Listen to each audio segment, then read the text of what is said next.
നമസ്കാരം. വീട്ടമാസിൻ്റെ പുതിയ എപ്പിസോഡിലേക്ക് എല്ലാ പ്രിയ കൂട്ടുകാർക്കും വീണ്ടും സ്വാഗതം. ഇന്ന് വീട്ടമാസിൻ്റെ എപ്പിസോഡിലൂടെ നമ്മൾ ബ്രെഡ് ക്രംസ് എങ്ങനെയാണ് വീട്ടിലുണ്ടാക്കുന്നത് എന്നുള്ളതാണ് നോക്കുന്നത്.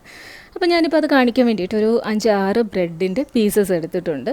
അപ്പോൾ നിങ്ങൾക്ക് ഫ്രഷ് ബ്രെഡ് വെച്ചിട്ട് വേണമെങ്കിലും ഉണ്ടാക്കാം. അതല്ല നിങ്ങൾ മേടിച്ചിട്ട് ഒരു 2 ദിവസമൊക്കെ ആയി ബാക്കി വന്ന ബ്രെഡൊക്കെ ഉണ്ടല്ലോ, അപ്പോൾ അതൊക്കെ വെച്ചിട്ട് നമ്മൾ ബ്രെഡ് ക്രംസ് ഉണ്ടാക്കി വെക്കാമെന്നുണ്ടെങ്കിൽ നമുക്ക് കട്ട്ലറ്റ് അങ്ങനെയുള്ള സാധനങ്ങളൊക്കെ ഉണ്ടാക്കുമ്പോഴത്തേക്ക് നമുക്ക് ബ്രെഡ് ക്രംസ് യൂസ് ചെയ്യാം.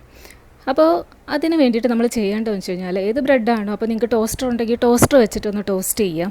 അതല്ലാന്നുണ്ടെങ്കിൽ ഇതുപോലെ നമ്മൾ പാൻ ഒന്ന് ചൂടാക്കിയിട്ട് അതിൽ വെച്ചൊന്ന് മൊരിച്ചതിന് ശേഷം, അത് ലൈറ്റായിട്ടൊന്ന് മൊരിച്ചതിന് ശേഷം നമുക്ക് ചെയ്യാം. അപ്പോൾ ആദ്യം നമുക്കൊന്ന് ജസ്റ്റ് ഒന്ന് ടോസ്റ്റ് ചെയ്തെടുക്കാം, ഒന്ന് മൊരിച്ചെടുക്കാം. അപ്പോൾ ഇത് ഒരു മെത്തേഡാണ്. ഒരു മെത്തേഡ് ഞാൻ നേരത്തെ കാണിച്ചിട്ടുണ്ടായിരുന്നു. അതായത് നമ്മൾ ചിക്കൻ നഗ്ഗറ്റ്സ് ഉണ്ടാക്കുന്ന സമയത്ത് ഞാൻ ഒരു മെത്തേഡ് കാണിച്ചിട്ടുണ്ടായിരുന്നു.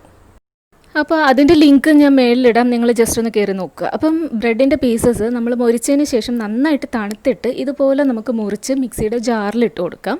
നന്നായിട്ട് തണുത്തിട്ട് വേണം ഇട്ട് കൊടുക്കാനായിട്ട്. അപ്പം ഇതുപോലെ ഇട്ടതിന് ശേഷം ജസ്റ്റ് ഒരു 2 അടി അടിക്കുമ്പോഴത്തേക്ക് അതെ ഇതുപോലെ നമുക്ക് ബ്രെഡിൻ്റെ പീസസ് കിട്ടും.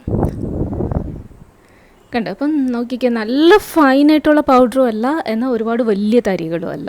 കറക്റ്റ് ആ ഒരു ബ്രെഡ് ക്രംസിൻ്റെ സ്ട്രക്ചർ, നമ്മൾ മേടിക്കുന്ന ബ്രെഡ് ക്രംസിൻ്റെ അതേ ഒരു നേച്ചറിൽ നമുക്ക് ബ്രെഡ് ക്രംസ് നമുക്ക് വീട്ടിലുണ്ടാക്കാം.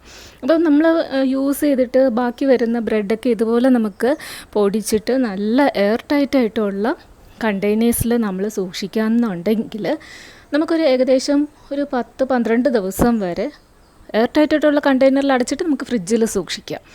10-12 ദിവസം വരെ നമുക്ക് ഒരു പ്രശ്നമില്ലാതെ ഉപയോഗിക്കാനായിട്ട് പറ്റും. അപ്പോൾ ഇതെല്ലാവർക്കും യൂസ്ഫുൾ ആയിട്ടുള്ള ഒരു വീഡിയോ ആയിട്ട് തോന്നുന്നു. അപ്പോൾ എല്ലാവർക്കും ഇഷ്ടപ്പെട്ടിട്ടുണ്ടെങ്കിൽ thanks a lot for watching.